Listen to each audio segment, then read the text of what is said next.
We've seen a lot of movies that tell a story about a character learning to understand people they used to see as enemies. In most of these movies, that change is depicted as a beautiful transformation. But District 9 approaches this idea from a totally different perspective. Here, the character is forced to learn what life is like for people he actively persecutes, and the process is not pretty.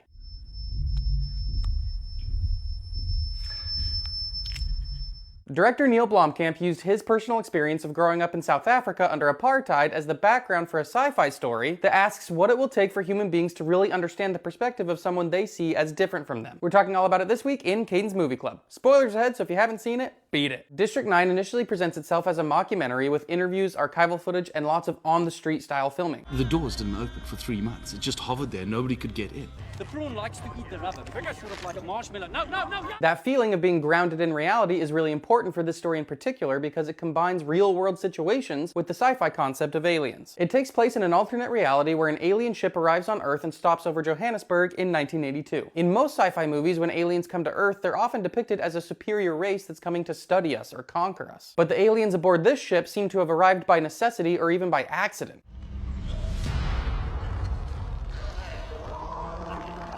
When the humans enter the ship for the first time, they discover that the aliens' leaders have all already died, and all the remaining aliens are severely malnourished. So essentially, the aliens are refugees. The twist in the story is that when humans make first contact with extraterrestrial life, they're not faced with the same kind of threat you'd expect in the alien invasion genre. Instead, they're faced with something that's already very common in human society, but with aliens becoming the vulnerable and disadvantaged group. What was a temporary holding zone soon became fenced, became militarized, and before we knew it, it was a slum.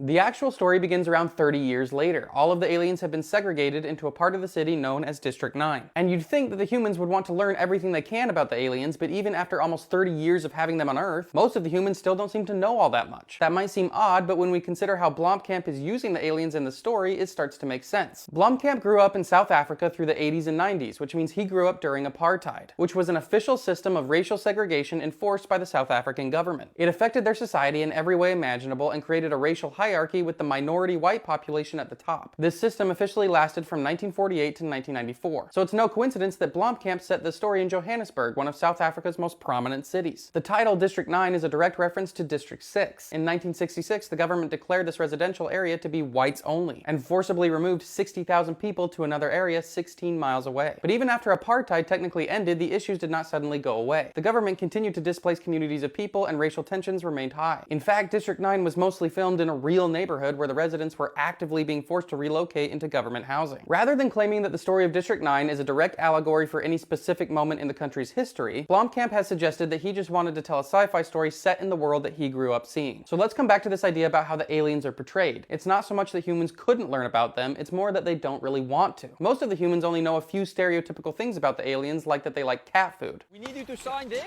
Okay, there it is. Now you can take that. Oh, okay, all right.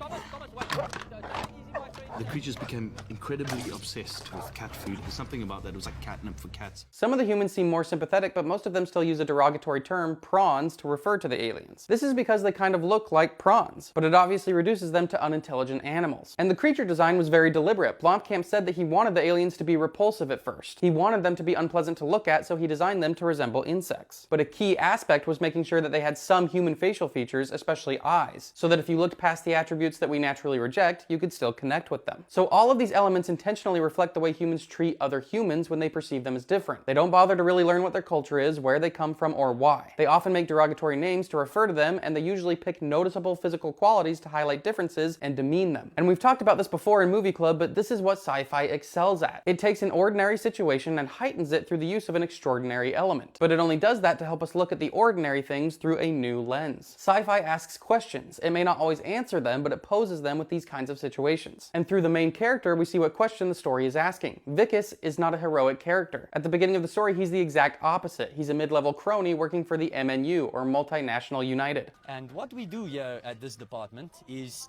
we try to engage with the prawn on behalf of MNU. This is a private defense contractor hired by the government to manage the alien population. And there's an immediate conflict of interest because the MNU is also one of the world's biggest weapons manufacturers. The aliens have advanced weaponry, but the problem is that they have a biological component, so humans can't operate them. But that doesn't prevent the MNU from getting as many of the weapons as possible and trying to figure out how to profit from them. Vicus is put in charge of the effort to relocate all of the aliens from District 9 to a camp outside of the city. As Vicus goes door to door to serve eviction notices, he has zero empathy for any of the aliens. And we are here to serve you an eviction notice. You just put your scroll there. I got the scroll there because as he hit it, that's what I was saying.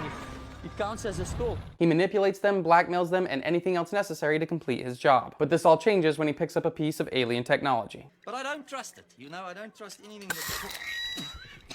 The liquid starts to rewrite his DNA. Vicus only realizes this when he removes some bandages and discovers his hand has transformed into an alien arm. This makes him incredibly valuable because he can now operate the alien weaponry. What are you doing? What are you doing? Can you grip that? The MNU plan to perform procedures that will allow them to recreate this ability, but Vicus won't survive through it. So he escapes and goes back to the only place he thinks he might be safe, District 9. He returns to the alien who owned the black liquid, who we know as Christopher Johnson. Christopher had been gathering the liquid for the past 20 years. He is planning to use it as fuel to return home, so turning Vicus into an alien is apparently just a side effect. Christopher claims that he has technology that can save Vicus on the mothership, but he needs the liquid, so they form a temporary alliance to try and get it back. As the story progresses, Vicus continues to transform into an alien, and the movie makes this process really grotesque.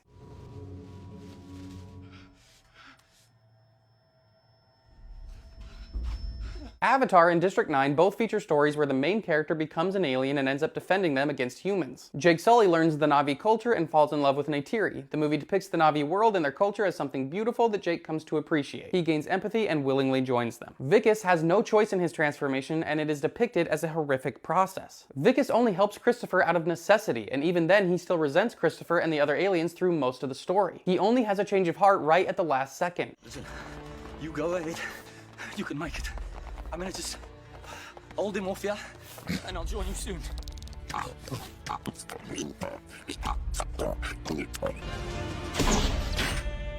And at that point, he can't really go back anyway because he's found out that it will take Christopher 3 years to return to Earth and transform him back into a human. So what it took for a man like Vicus to finally see Christopher Johnson as an equal, to have any empathy for his situation, was to go through an extremely painful process where he was literally forced to understand what it was like to be Christopher. It's no secret that to really empathize with someone different from you, you have to put yourself in their shoes. In most Hollywood stories, this is portrayed through a character having a change of heart, but District 9 decides to present that idea as the result of a larger situation. Vicus was quick to view himself as superior to the aliens when he believed he would always belong to the human group, the group in power. But the moment the other humans saw value in him, they didn't see him as a human anymore. He was nothing more than an asset. District 9's comparison to reality is not subtle. Some people might even say it's on the nose, having the aliens stand in for a racially discriminated group. Some people have critiqued it for not being an appropriate allegory and for oversimplifying the complex history in South Africa. And I think those are fair critiques, but I also don't think the story is asking the audience to consider whether or not treating people like this is ethical or not. That answer should be an obvious no. But the problem is that it keeps happening, and obviously not just in South Africa. So the question I think the story is posing is, what will it really take to get people to understand the cruelty they're perpetrating in the world? And I think it's an open-ended question. For a man like Vicus, it took a complete reversal of his place in society to even begin to learn empathy.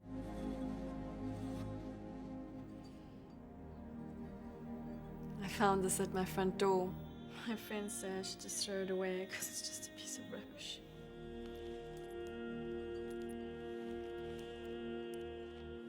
So what will it take for the rest of humanity? This time we saw a movie use aliens to represent something specific, but next week, we're going to see a story use an alien entity to address more abstract ideas. Annihilation was written and directed by Alex Garland, who's known for movies like Ex Machina, Civil War, and the 28 Days Later franchise. And one of the major things I've noticed about Garland's work is that he loves ambiguity in his stories. He's a filmmaker that refuses to spell things out, and Annihilation is no different. When making this movie, his goal was to tell the kind of story that the audience could think about for a long time afterward. But it's not just weird for the sake of being weird. Garland also said that there's nothing arbitrary in the movie. It's all there for a reason, to service the theme and structure of the story. For me, that makes Garland's movies like an intellectual puzzle. There's all these pieces laid out for you, and you have to see what kind of picture you can make from it. The interesting part is each of us will probably form a different picture based on how we interpret meaning from the pieces of the story. But there are still some primary ideas that the story is tackling, so here's some questions to keep in mind while you watch. How does this story use the idea of aliens to discuss its themes compared to other alien movies? How does that difference affect how you feel about the story? What do each of the characters represent? represent? What do they want? What is their motivation and background? Do you think who they are as characters changes how they're affected by the shimmer? And lastly, the question Alex Garland asked himself when creating the film, why are we all self-destructive and what are the different ways we face that thing? So let's chat about District 9 in the comments, and I'll see you back here on Sunday to discuss Annihilation. Also, just a final note, Annihilation is one of the more polarizing movies I've ever seen. It kind of seems like reactions are a love it or hate it, and I've been looking forward to discussing with you guys for a long time. So I'm super excited to hear what you think about it, and if you want to stay in the know about Movie Club, you know where to go.